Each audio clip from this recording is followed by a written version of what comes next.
Petia and Savannah. Oh my gosh, what a duo. I am so freaking blessed for these goddesses, for these queens that are in here, about to empower you to keep that fire lit in your relationship. So definitely stick around. We're going to dive into this interview in just a bit here. Before that, thank you for showing up. Thank you for choosing to be your greatest possible self. I'm going to share the iTunes review of the week this week. It is Clarice Gomez, who says, awesome podcast. Chris, the host of Becoming Your Greatest Possible Self podcast, highlights all aspects of business, entrepreneurship, and more in this can't miss podcast. The host and the expert guests offer insightful advice and information that is helpful to anyone that listens. Clarice, thank you so much for that review. If you want a chance to get shouted out all day long on the 12-hour marathon, on a future marathon, go to beyourgps.com/iTunes or search Greatest Possible Self on the Apple Podcast Store. Give us a review. Let us know what you love, what you want to see more of, and how we can improve the show for you. Thank you so much in advance for doing that. I'm going to intro Savannah Hamilton and Petia Kolibova in just a bit here. Before that, grab a piece of paper, grab a pen, be ready to take notes.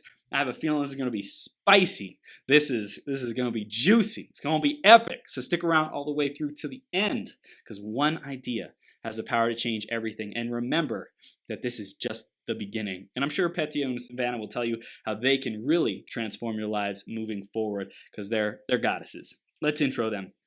Savannah Hamilton is a lifestyle creator. She's been pushing the boundaries of an ordinary life since she entered this world. Since she came out the womb, Savannah is on a mission to globally inspire women who feel stuck, restless, and unfulfilled in their lives because they have designed a life that everyone else but themselves, are proud of.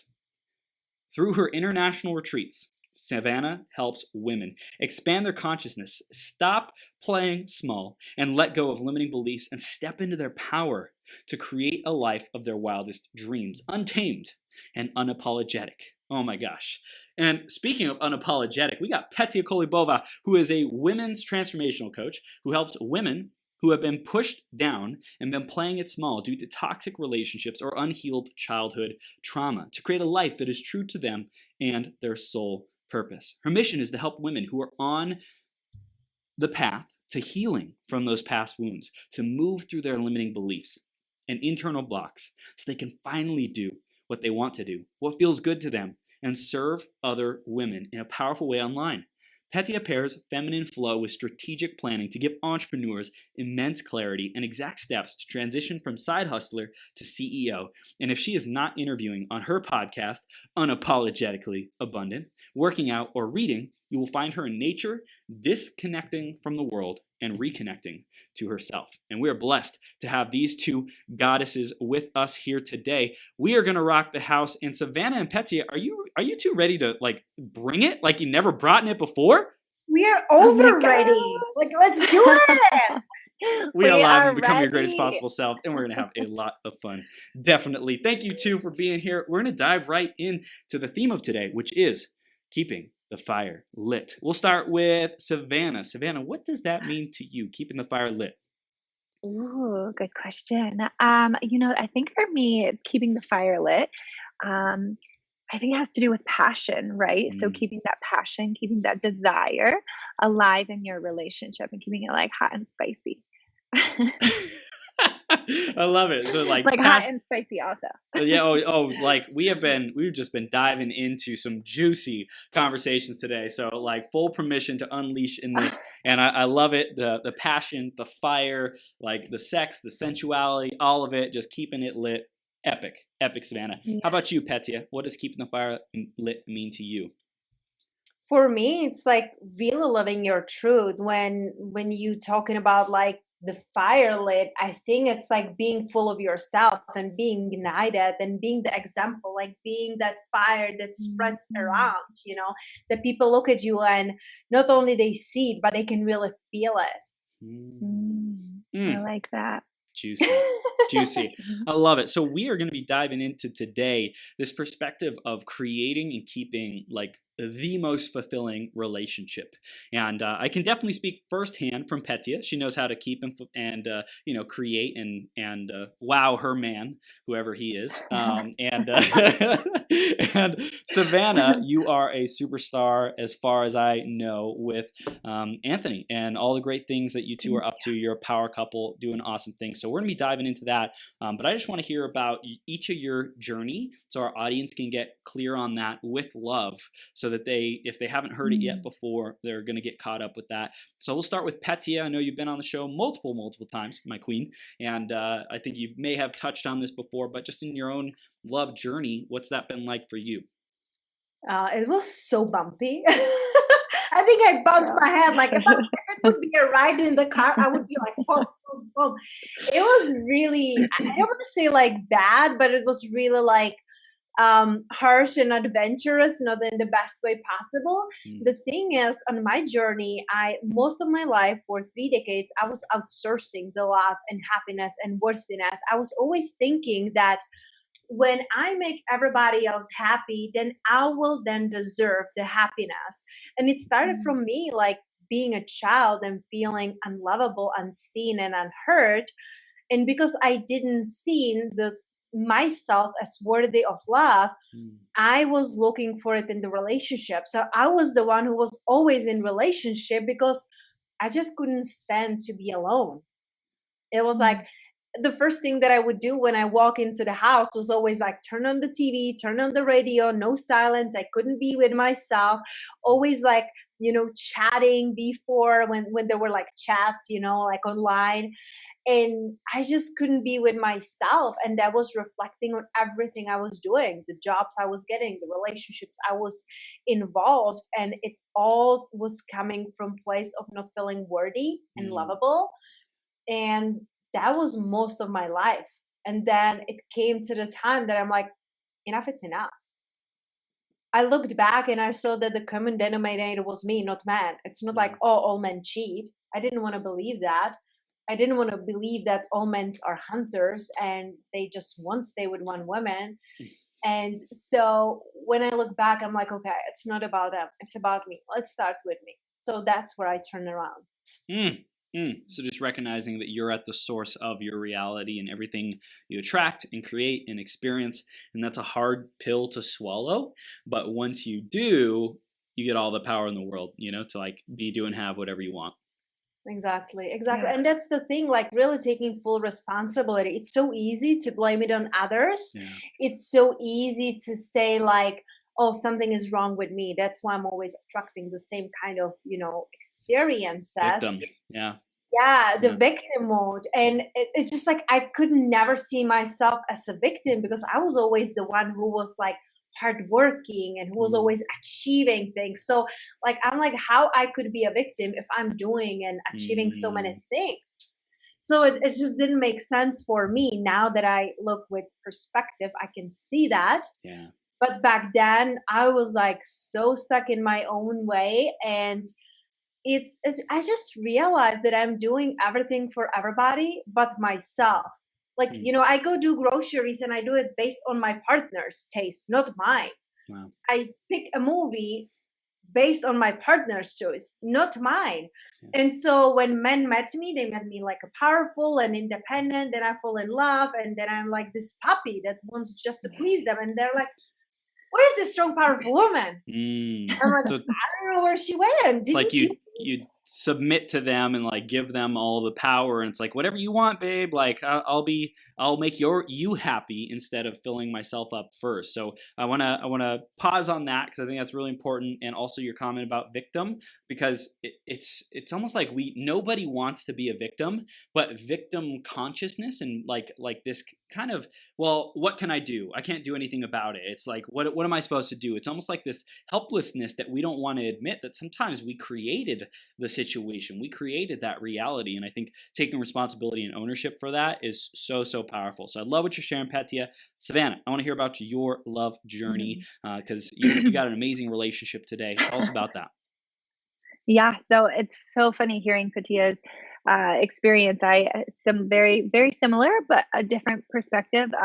I the same grew up with a lot of unhealed worthiness issues. I sought men as fulfillment in the love that I was seeking from myself, which, as we all now know from our highest self, the love that we're seeking can only be filled by ourselves.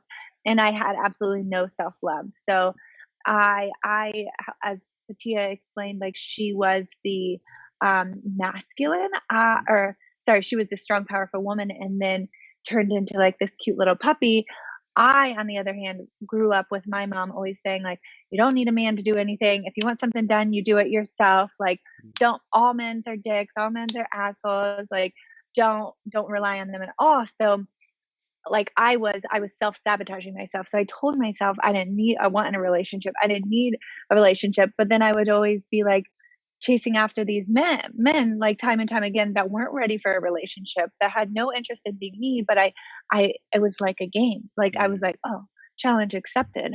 I will get you, you know, I will convert and you. yeah, you will want me actually. And then I mean, I had a few long-term relationships, but I was very much so in my masculine the whole time there. And what I mean by that is just very domineering, very just taking control of everything.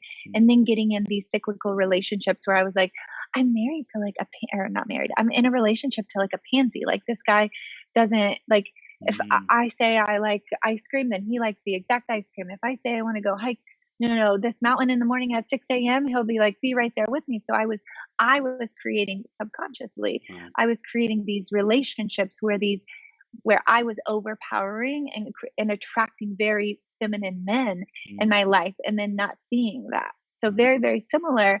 But in the end, how kind of the change happened, how I was able to attract my ideal partner is I started diving into mindset and taking radical responsibility of my own life and what I was creating.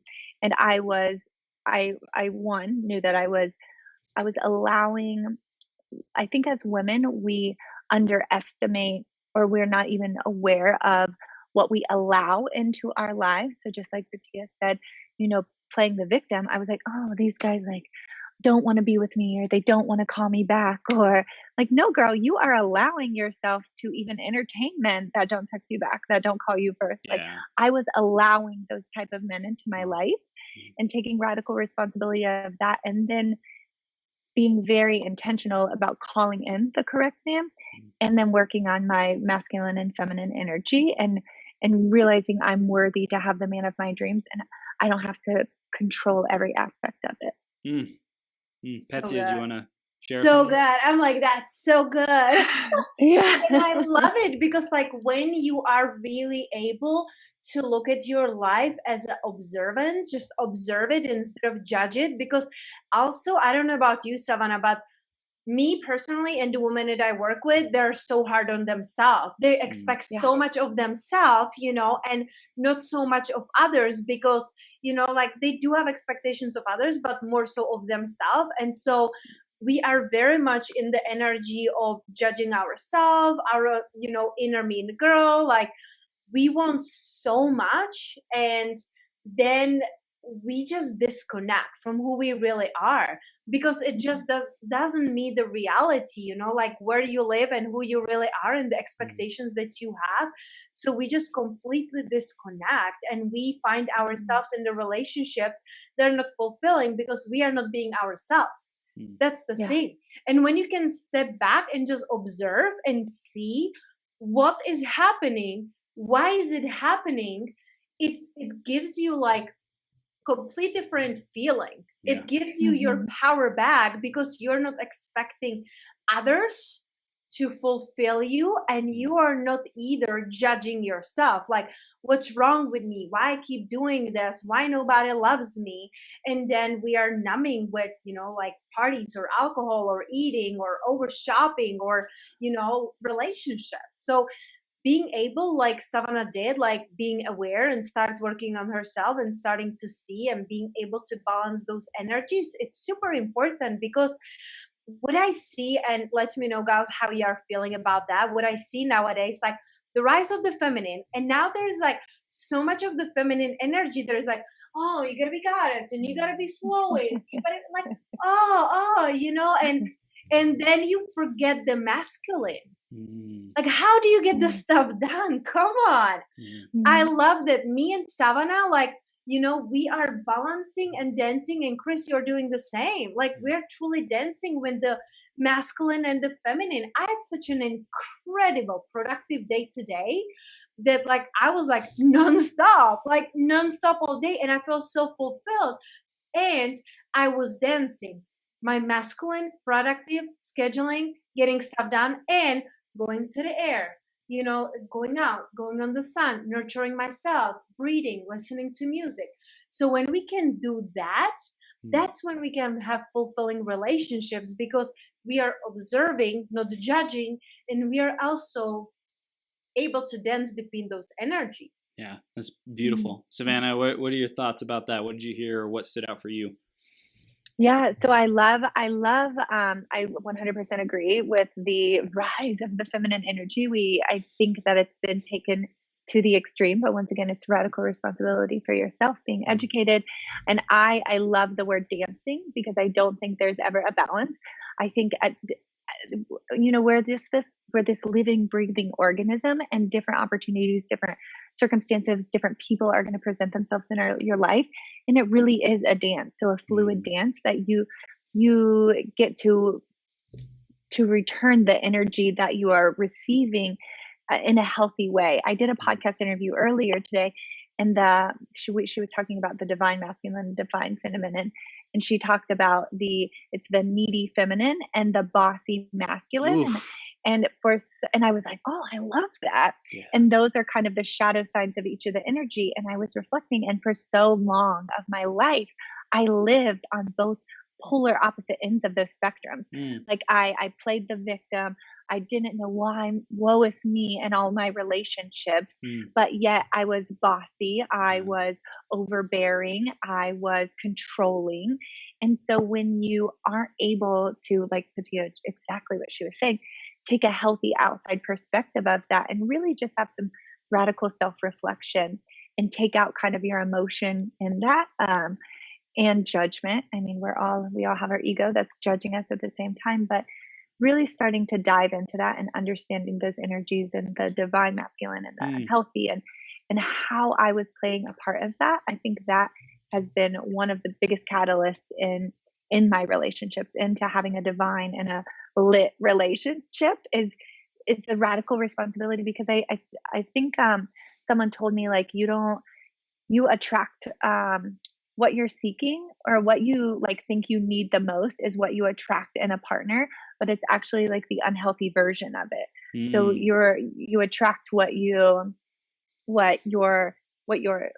needs healing within you. So it's just a direct reflection, like a mirror. All relationships are a mirror of what needs healing within you, and that's why sometimes relationships can be so challenging. Wow. I just wanted to ask, I love it. I want to ask, instead of the needy feminine and the bossy masculine, what would be the healthy, like, adjectives that we would use to describe those two when we know when we're in alignment with that divine energy? Both of you, yeah. Do you have?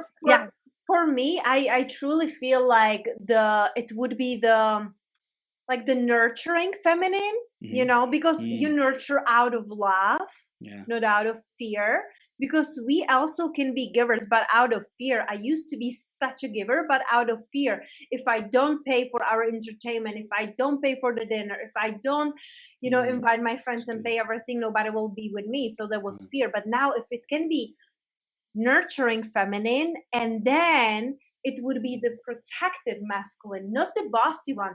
But it's like, when I look at like the healthy masculine, what I see, it's calmness. What I see, it's calmness, because this man, he knows I can protect, I can provide, I don't need to show off, I don't need to be bossy. I know it's like very steady, and with the feminine, what I see, it's like this flow. I see like a river, so it would be like a big lake for me, Yeah. or like really steady ocean as like a masculine energy, and feminine, it's like this beautiful nurturing river that we are moving, we are receiving. Mm. And it's just like such a, it's beautiful feeling just if you think about it. Yeah. Mm, mm. Beautiful. And Yeah, I love that. for the nurturing, I love that it's needy feminine goes into nurturing feminine. So it's Right. both N. For the masculine, I love that it's calm. And I feel like the masculine also like it achieves, it drives, it Mhm. like penetrates. So I'm wondering like what is also like a leader almost, you know, like the Yeah. leader masculine that is healthy. But I don't know, maybe you guys can think about that, a word that really goes even deeper into that. I love calm, and I think that there's also a like I think achievement it, component. I think it comes to the, like, I mean, calm but knowingness. Yeah. It's like this Presence. rock, it's like this statue, you know, like Yeah. this majesty. Hmm. That's what I see. Mm. It's the one that you cannot shake with me, because I know I'm not going to mess around. I'm not going to mess around with a woman. I'm not going to be Mhm. like a, you know, like ass employer, because I don't Mm. need to yell at anyone to get stuff done. I know. Yeah. Yeah, Mm. like a knowing. I Yeah. think if someone explained it to me, like the feminine is the receiving, like the energy, it's very fluid, Hmm. and then the masculine is a provider, like the knowing, the and similar to how Petia explained it, someone explained it to me also, like the masculine is the structure, the stability, so it's actually the riverbed, and then the feminine is the water flowing through that. Wow. And I think they're both both needed. It's not like, I think sometimes in this day and age we're like, oh, the male is masculine and the female is feminine. You male and female both have both in within them. Yeah. Yep. Yep. So with I'm sure you've worked with women who are wanting to create that dream relationship. Savannah, we'll talk to you first. I know Petia, you have as well. But Savannah, like for a woman to create that dream relationship, what do you encourage them to do, to shift, to step into, to really create that dream partner like you've done? Yeah, great question, Chris. And you know, I just start with exactly what worked for me, and that was just one, getting very clear about like what is your dream relationship? What does this person look like? What does he do? What is he into? And it's not just like this dream list that like I want a 6'4" guy that has a six pack and he has dark hair and a chiseled chin, but really characteristics that and values that are meaningful to you. So Mm. mine was, they have to be active, they have to be adventurous, they have Yep. to be trustworthy, reliable. And getting into, I know Petia does a lot of work around this, but once you've established your core values first, Yep. and then how would you like them to be reciprocated in a partner? So then I call it like their unicorn list. And this is exactly what I had.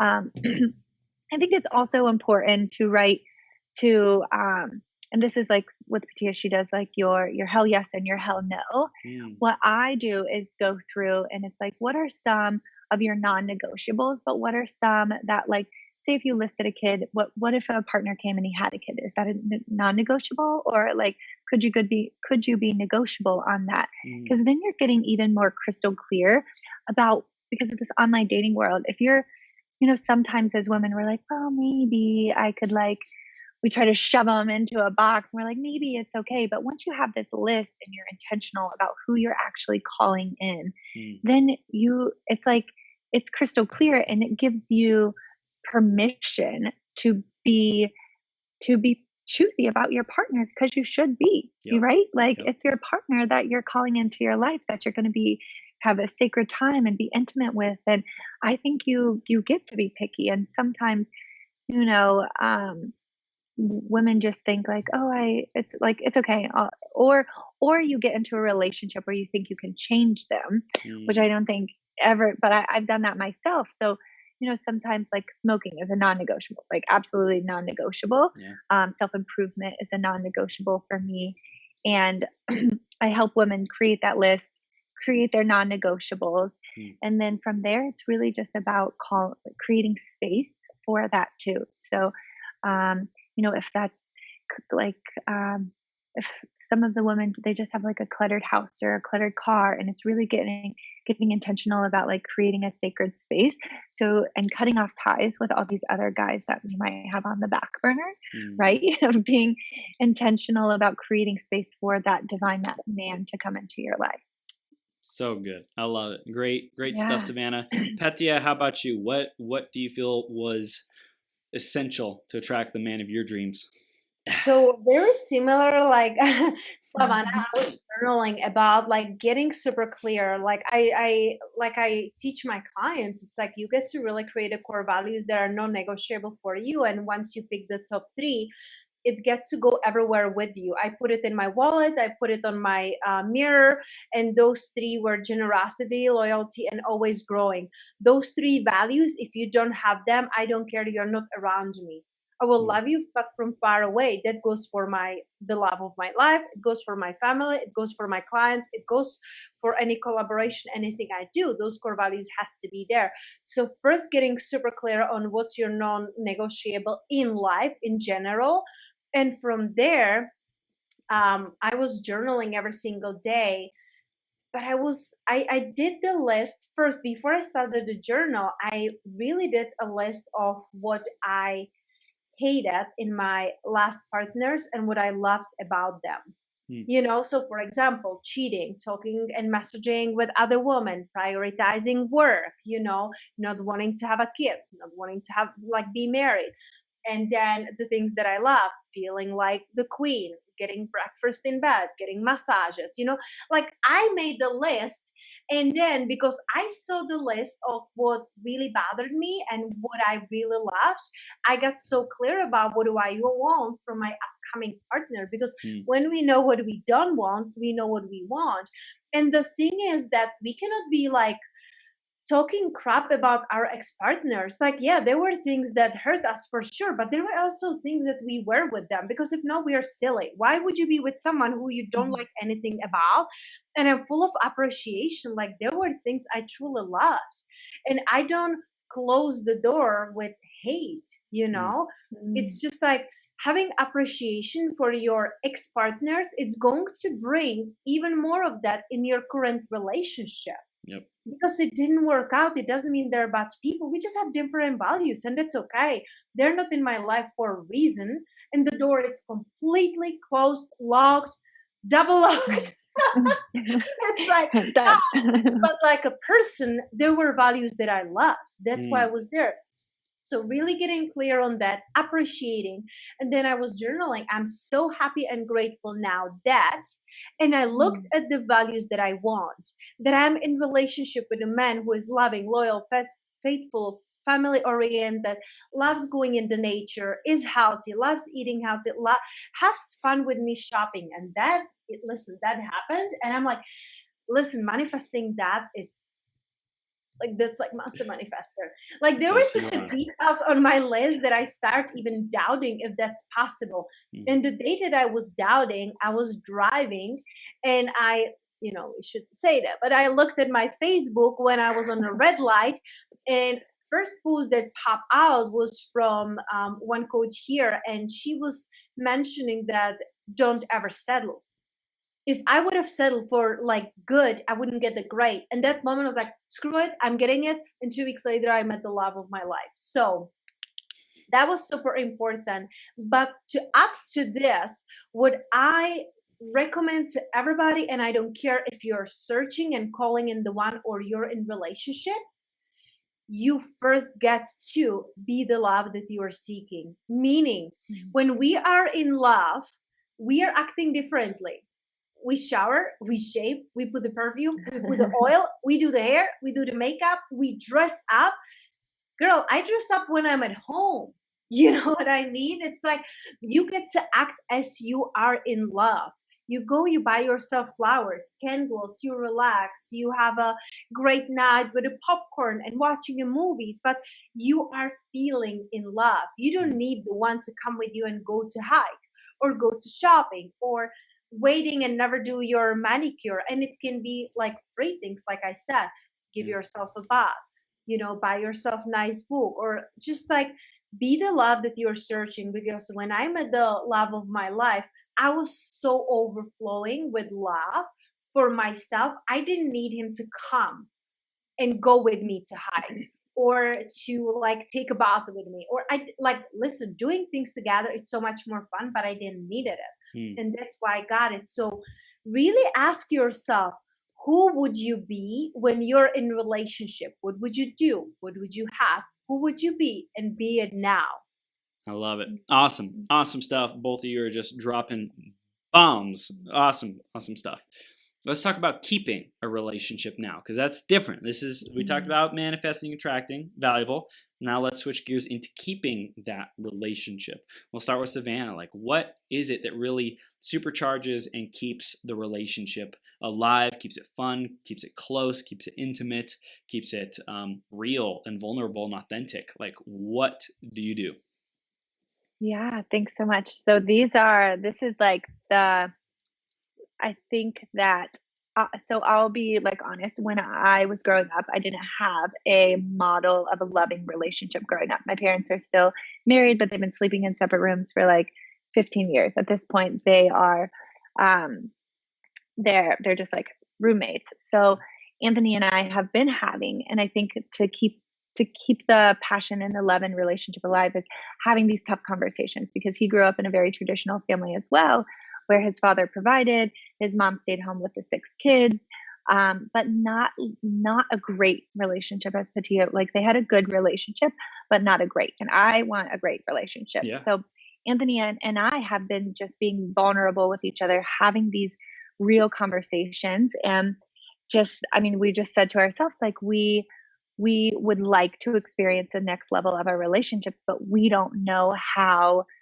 None of us have been modeled to that. So we're actually looking at getting like an intimacy coach, just because neither of us know. So I think one is just being real and being open and being vulnerable with one another. And this isn't like Anthony and I have just started dating. We're not even engaged, but being able to recognize where, like, if you need like, it's not that we need help, we just want to enhance it. So getting outside coaching or help if you need that, recognizing that how your childhood modeling of relationships could be affecting you now, having those deep conversations. But also, like, the fun day-to-day stuff is just we're very intentional about having a date night each week, because I'm like a hustle and a grinder, and I will just keep my nose on my computer, like down in the books.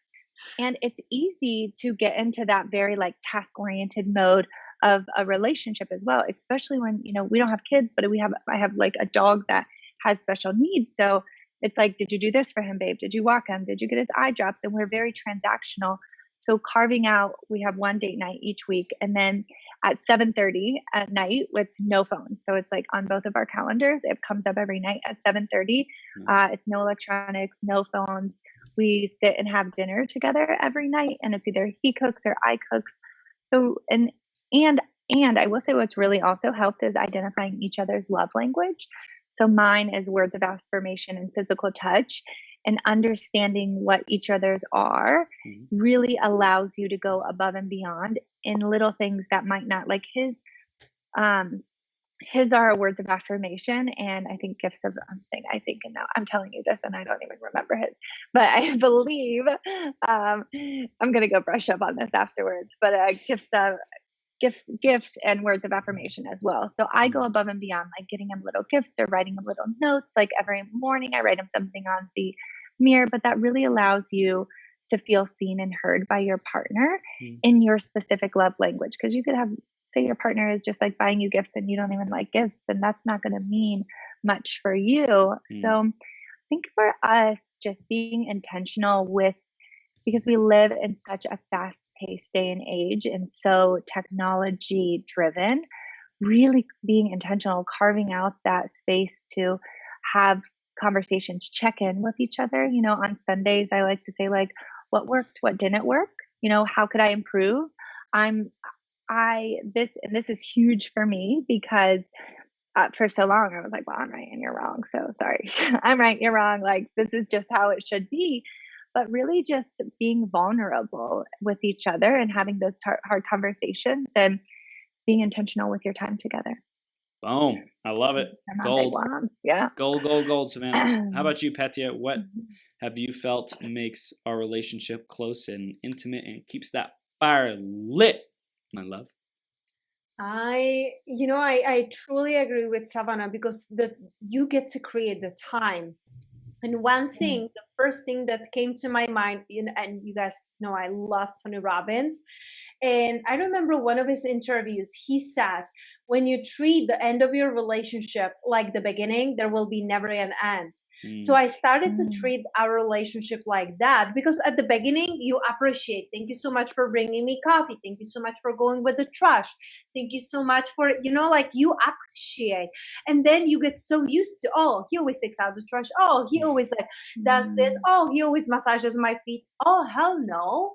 It's not, of Mhm. course, it's not. So I really appreciate and listen, I check in with myself. Like I have my moods. I have, Savannah, like we have our moods, a month. Yeah. And I know that there are sometimes days that I'm just like short temper, or that I'm too sensitive that normally I would be like, meh.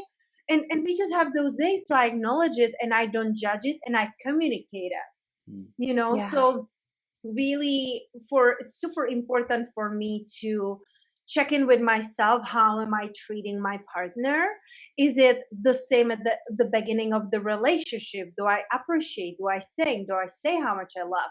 Another, I really love creating a little rituals, like you cannot leave the house and you cannot leave the room without giving me a kiss. Like it's Yes. non-negotiable. It's something that my mom did when I was growing up. She always told me like, hey, you forgot something. And like when we were teenagers, we were rushing out to get the bus to go to the party. Like, what did I forget? I have my makeup, I have my makeup. What? She was like, the keys. I was like, damn you.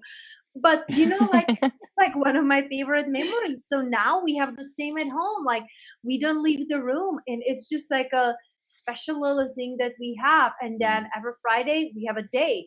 Sometimes it's in Mm. used to have it at 3 p.m. in the afternoon. Now we work a little bit extra because we have goals. So it's a dinner instead of like afternoon. And then Saturday, it's a family day that there is no technology, complete detox, no work. And we do things that are fun. We go to nature, we take our doggy, we paint, we go hike. It's like we try new things, adventures, we look at the group on. So I love that we both love growing and we love challenging ourselves, and also there's super important like communicating.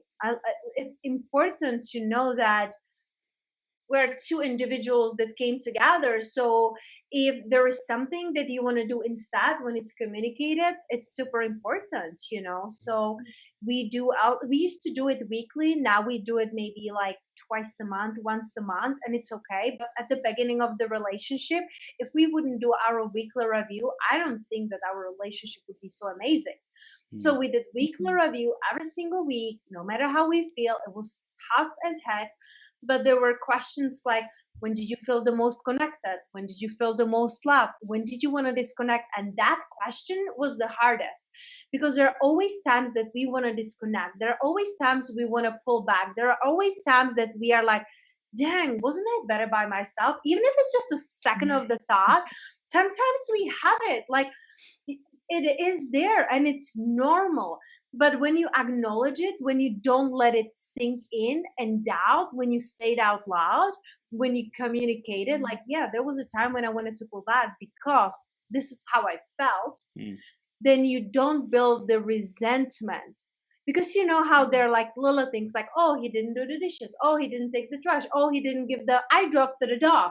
We think that it's like, it's okay, it's okay, well, yeah, those okay things are thousand of the things, and then you explode, and then you're pissed, and then you're like, I'm done. Then you Right. want to just walk Yeah. away. But if instead you communicate weekly, bi-weekly, or once a month, one or the 10 things, it saves your relationships and saves your sanity, because nothing is perfect, but the communication is super important. mm. Mm. Gold. Petia, what do you do if you're feeling disconnected or distant? What do you say to yourself and what do you do to create closeness? Oh gosh, I say lean in because I know I do it. I do it like automatically in the past. What I did when I was feeling that I might get hurt, I disconnect, I distance myself, I build the wall. I was like, you think you can mess with me? Watch. I don't care. You know, it's like I step into my like, you think you can mess with me? You think you can hurt me? Watch me. And I disconnect, you know, so I step into my masculine and I'm like, I'm done. I'm good. Mhm. But it's not true. I'm not. So when I feel like I want to disconnect, I take a deep breath and I say, Petia, lean in, lean Mhm. in. Because the thing is that if you lean back, the distance will be getting bigger and bigger and bigger, and also communicating my needs. So, for example, I know with my love, sometimes I just want to vent. Something happens and I just want to say it. And listen, I have my best friend who always listens, but sometimes you want to tell your man, like, hey, like, this is what happened. You know, this is how I felt. And men, they want to fix because they want us to be happy. So they go into the fixing mode. And instead of just hearing us, they're coming up with solutions. And sometimes we just want to be held. And that's what I communicate at because it happened several times. So I'm like, okay, honey, there will be times that I just really honestly just need to vomit everything out. I need you to hold a safe space, take a deep breath, and please hold me. My love language and Savannah, like gold, I do it with all of my, listen, I don't do it only with my love, I do it with all of my clients.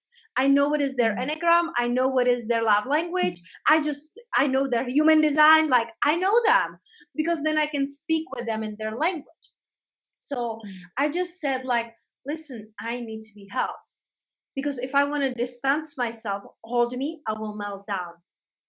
And we just experienced it a few days ago when I was in my like, you know, bitchy mood and I'm like, no, comes and instead of him distancing himself to feel safe and to not like going into my insane mode, he hugs me. What do you think that happens? I melt, I feel safe, I feel good, we're good.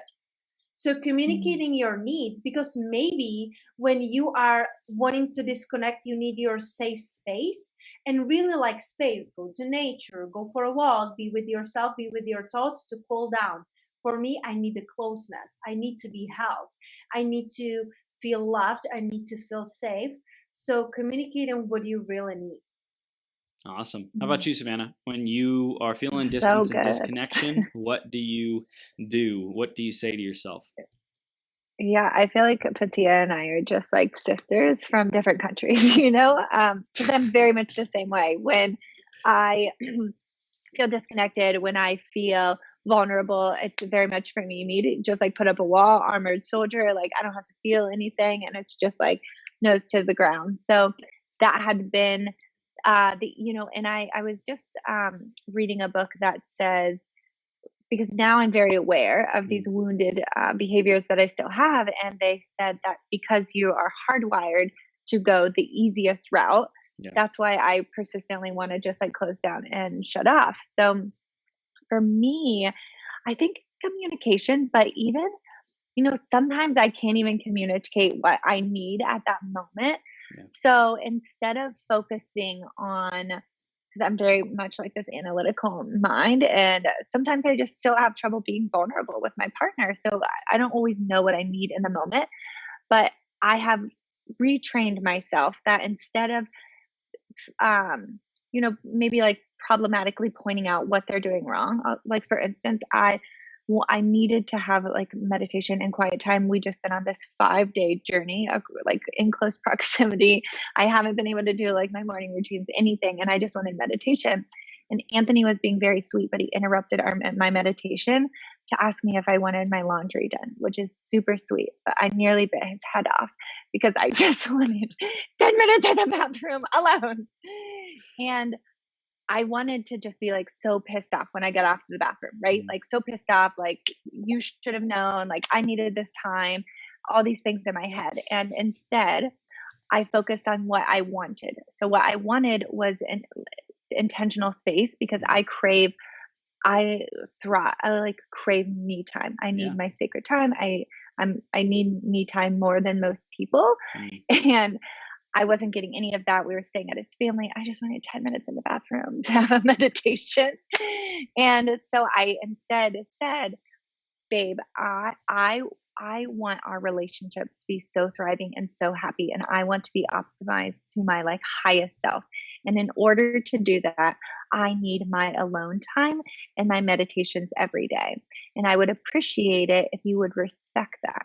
So for me, verbalizing what I needed in that moment, I mean, I guess this comes back to saying what you need. I guess I just did say what I needed. So saying what you needed, but really focusing, I think in that time, focusing on a solution versus the problem at hand, Yeah. really, and understanding, like, as Petia mentioned earlier, I for so long was like, oh my gosh, why can't I be single? Like, it's so much easier single. It's easier single. I could do this easier by myself. I don't need a man.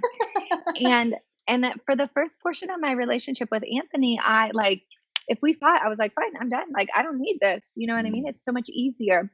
But realizing that, like, there is no end game for Anthony and I, right? Like, we are both in it for the long run. I love him. Like, he's the love of my life.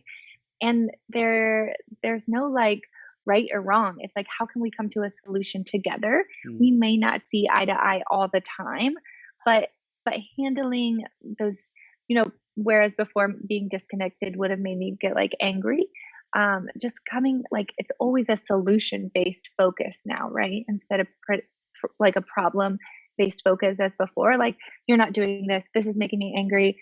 Like, okay, let's be your highest self, Savannah. And like, what's the solution and what would you like out of this? Yeah. And I think that was a long-winded answer. It's great. It's so beautiful. So focusing on the solution, I also hear in both of you clearly communicating like expectations and what's important to you, especially like before you're about to do it. I know, Petia, you and I, like, I did something and scheduled something when I shouldn't have, and like there was this kind of expectation that Saturdays were this beautiful sacred day, and they have been, And in my mind, it's like, okay, well, like that's the family day, and if I wanted to go on a hike or something like that, then that's cool, Like we hang out almost every week on that day, and it should be good with Petia.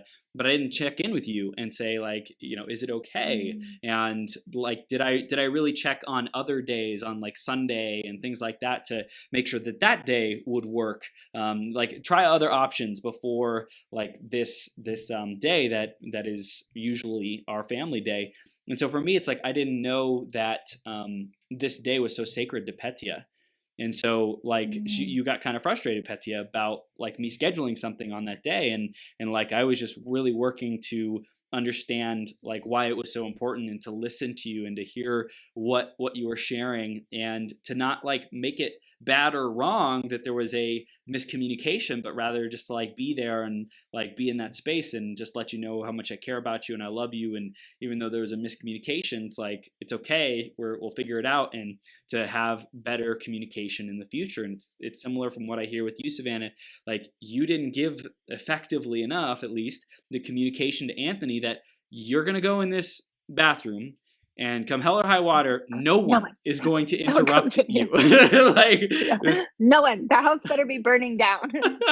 And I think that's like one of the biggest challenges in relationships, is like thinking that I this person should already know everything, and like it's almost like there shouldn't be any disagreements or mess ups or slip ups, right, Petia? Also, what I think, it's like we're growing, we're changing. So it's whatever might work 2 years ago might not work right now. Yeah. And, so also embracing the evolution. And I absolutely love what Savannah said, that that with Anthony, there is like no end game. This is for a long run. And that's the same way how I feel, because in the past, in my relationships, I was in that relationship thinking, I will be there while it's just good. Like while it's good. I want to be in relationship that when there come tough times, we will face them together. I want to be in relationships that it's clearly communicated that we will be in it while we are both fulfilled. I'm not going to stay stuck in a relationship when there is no love or fulfillment. Then we will part our ways. But if we love each other, if there is a fulfillment and there's just a disagreement, you get to work through it. And I'm reading a book, Rethink Love, and it's absolutely amazing. I'll send it to you, Savannah. You will love it. It's incredible. But it says the relationships that work are the ones we work on. And it's so true. Because there is no free passes in relationships. There is no mind reading in relationships, like you said, Chris. Like sometimes you think and we're both like so free. Like I go wherever I want, he goes wherever I want, like wherever he wants. Freudian slip there. Yeah, that's what I meant. No, but you know what I mean. It's like we are so free, and it's really about the communication and knowing what's important for us. For us, it's super important to know, like, listen, you're my top. When I know I am a man's top priority, I'm his only one and the first one, then he can do whatever he wants because I know. And the same goes like the other way around, it's like when you know that you don't have to think about it, you just don't lose that energy. Right? Yeah. We might lost Savannah. I think she froze. It was too much. Too much fire. Too much fire. It's too lit in here. Oh my gosh. So I agree. I think like having that communication is so important, and the continual practice of it, and also the prioritization, and it's extra mile, going the extra mile. One thing I've really loved about you is how you consistently like think about me at different times when you're going to the store and you pick up my spicy chili mangoes, and you like are just really wanting to like asking yourself, how can I make Chris's day, or like what would make his life easier, or what make him happier. And so you're like just so consistent with that, and it inspires me to be even more so myself for you, and to prioritize you more, and to think about you more, and to like just really keep you in my heart and my mind, and keep you present in more things that I'm doing, Thank you. And I think it's really important. And I pointed it out before in our interview. I'm in a place that I'm doing things out of love, no out of fear. I don't go to the store and thinking like, what can I get him so he loves me? I'm going there because I'm already loved. I'm already overflowing. How can we make our life more fun? What would make him smile? So it's different. And I want women to really embrace it. Wow. What, in your opinion, is required for women to take their relationship to the next level? They might have a good or like okay / good / going pretty well relationship. What would take it to great? That's such an amazing question.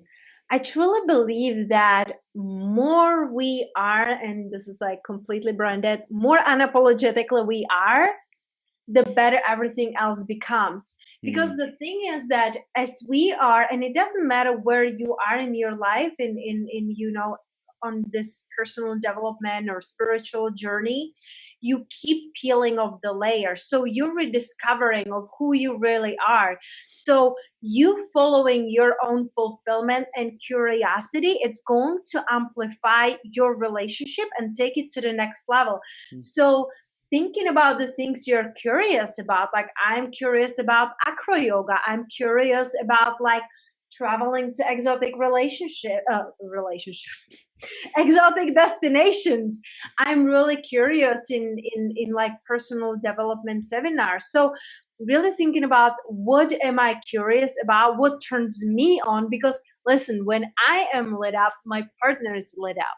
So keep yourself on fire, girl, because when you are really like going into that wonder and curiosity, that's when your man or women, let's not discriminate here. When you're lit up here, your partner is going to be ignited too. And if anything else, they will be so inspired by you that they will be like, how can I become better? How can I do better?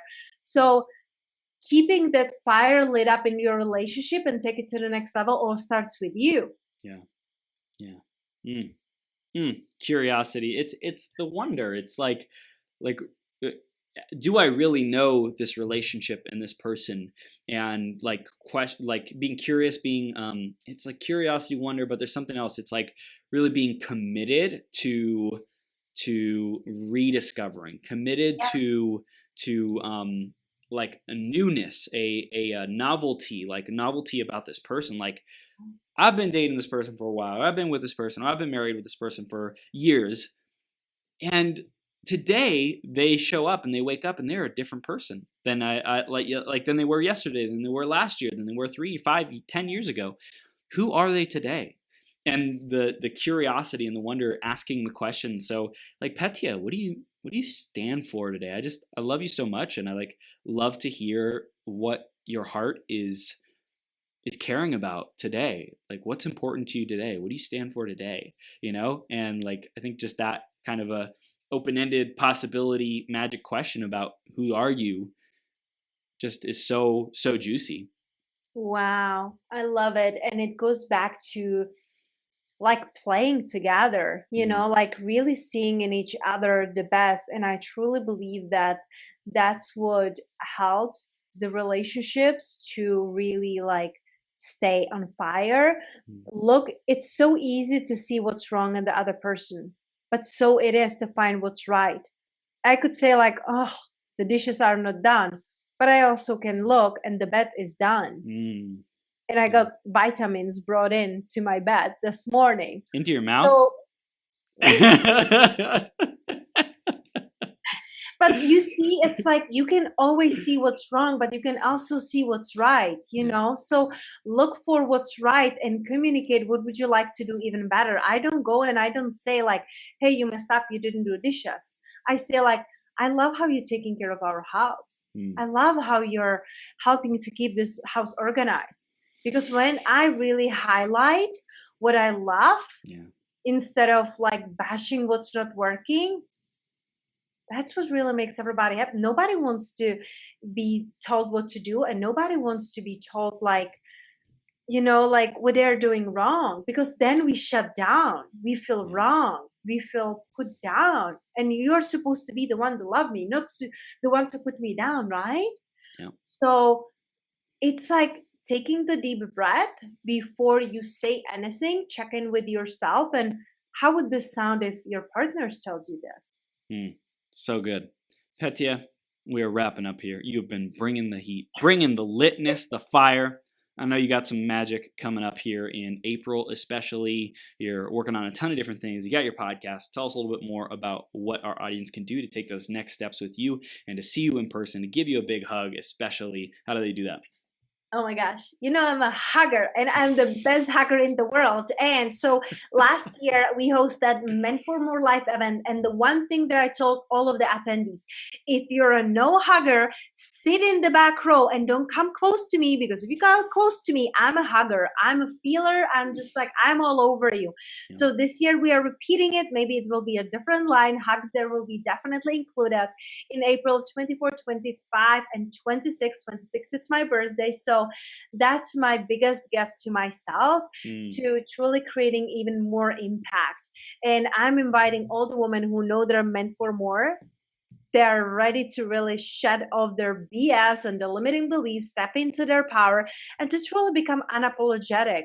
Because when I become full of myself and unapologetic, I attracted the love of my life, my soulmate clients, free travels, the life of my dreams. And I'm so grateful. And if I can do it, so they can. So, the women, they truly deserve it. So it's a weekend event here in sunny Las Vegas, and it's going to be hot. Amen. Keeping that fire lit. Petia, you are the bomb. How do they go there? How do they find out more about that?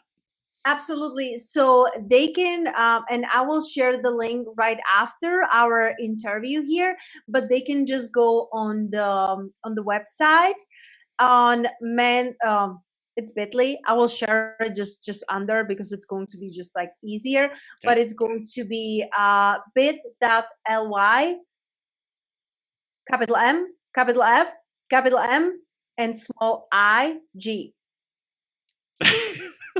You're so excited sharing that. No, because I created like 5 links. I was like, dang, in my head, which one is the current one? So that's the one. Guys, I'm going to share it, but it's just absolutely incredible. And we are going to move everything to meantformore.live. We're going to do it right now. So just go on meantformore.live, go on tap, and right now. I love it. I love it. Now I'm excited, and we have only 150 women coming in, and I have absolutely incredible speakers who are sharing the world. I already pre-sold some tickets in the DMs to the attendees from the last year, so don't miss out, girl. This is your ticket to freedom. Boom shakalaka. Meantformore.live. Petia, thank you so much. I love you, and I will see you very, very soon. Very soon. I love you, and thank you for everything you're doing.